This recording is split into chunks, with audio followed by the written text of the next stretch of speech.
Assalamualaikum warahmatullahi wabarakatuh. Halo teman-teman, saya di sini akan menjelaskan tentang sejarah, kedudukan, dan fungsi bahasa Indonesia beserta penggunaannya secara baik dan benar. Oke. Pemahaman sejarah dan fungsi bahasa Indonesia ini sangat diperlukan oleh para mahasiswa. Melalui sejarah perjalanan yang panjang, bahasa Indonesia telah mencapai perkembangan yang luar biasa baik dari segi jumlah penggunaannya maupun dari segi sistem tata bahasa dan kotakasa serta maknanya pula. Sekarang, bahasa Indonesia telah menjadi bahasa besar yang digunakan dan dipelajari tidak hanya di seluruh Indonesia, di banyak negara. Sejarah bahasa Indonesia, yaitu bahasa Indonesia merupakan salah satu dialek bahasa Melayu. Sudah berabad-abad, bahasa Melayu dipakai sebagai alat perhubungan antar penduduk yang memiliki bahasa yang berbeda.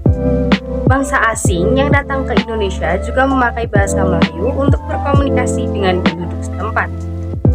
Pada masa penjajahan Belanda, bahasa Melayu juga tetap dipakai sebagai bahasa perhubungan yang luas.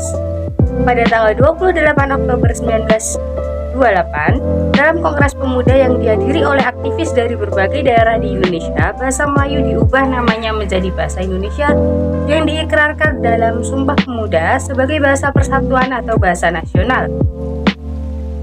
Sebagai wujud perhatian yang besar terhadap bangsa Indonesia, pada tahun 1938 diselenggarakan Kongres Bahasa Indonesia pertama di Solo. Sehari sesudah proklamasi kemerdekaan, pada tanggal 18 Agustus 1945, diciptakan UUD 1945 yang di dalamnya terdapat pasal yaitu pasal 36 yang menyatakan bahasa negara ialah bahasa Indonesia. Dengan demikian, di samping berkedudukan sebagai bahasa nasional, bahasa Indonesia juga berkedudukan sebagai bahasa negara. Sesudah kemerdekaan, Indonesia mengalami perkembangan yang sangat pesat. Setiap tahun jumlah pemakaian bahasa Indonesia bertambah. Namun, dalam era globalisasi sekarang ini, bahasa Indonesia mendapat saingan berat dari bahasa Inggris. Semakin banyak orang Indonesia yang belajar dan menguasai bahasa Inggris, yang tentu saja merupakan hal yang positif dalam rangka pengembangan ilmu dan teknologi. Akan tetapi, ada gejala mungkinnya kan mengecilnya perhatian orang terhadap bangsa Indonesia. Tampaknya orang lebih bangga menggunakan bahasa Inggris daripada bahasa Indonesia. Bahasa Indonesia yang dipakai juga banyak dicampur dengan bahasa Inggris. Kekurang pedulian terhadap bahasa Indonesia ini akan menjadi tantangan yang berat dalam pengembangan bahasa Indonesia. Kemudian, adapun kedudukan dan fungsi dari bahasa Indonesia yaitu antara lain, yaitu pertama, bahasa Indonesia sebagai bahasa nasional. Dan kedua, bahasa Indonesia sebagai lambang kebanggaan nasional.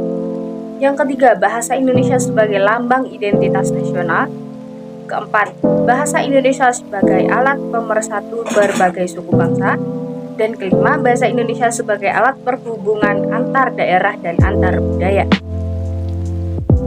Dan terakhir, adapun contoh dari penggunaan bahasa Indonesia yang baik dan benar.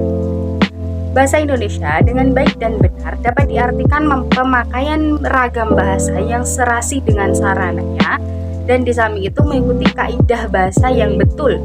Ungkapan bahasa Indonesia yang baik dan benar mengacu ke ragam bahasa yang sekaligus memenuhi persyaratan kebaikan dan kebenaran. Bahasa diucapkan adalah bahasa yang baku. Berikut beberapa contoh penggunaan bahasa Indonesia yang baik dan benar. Semisal dalam percakapan sehari-hari kita menggunakan kalimat satu, selamat pagi, bagaimana kabarmu hari ini? Lalu kalimat kedua, terima kasih atas bantuanmu. Kemudian jika menulis tulisan resmi atau akademik, yaitu dengan kalimat satu, laporan ini memaparkan hasil penelitian kami dengan dampak perubahan iklim.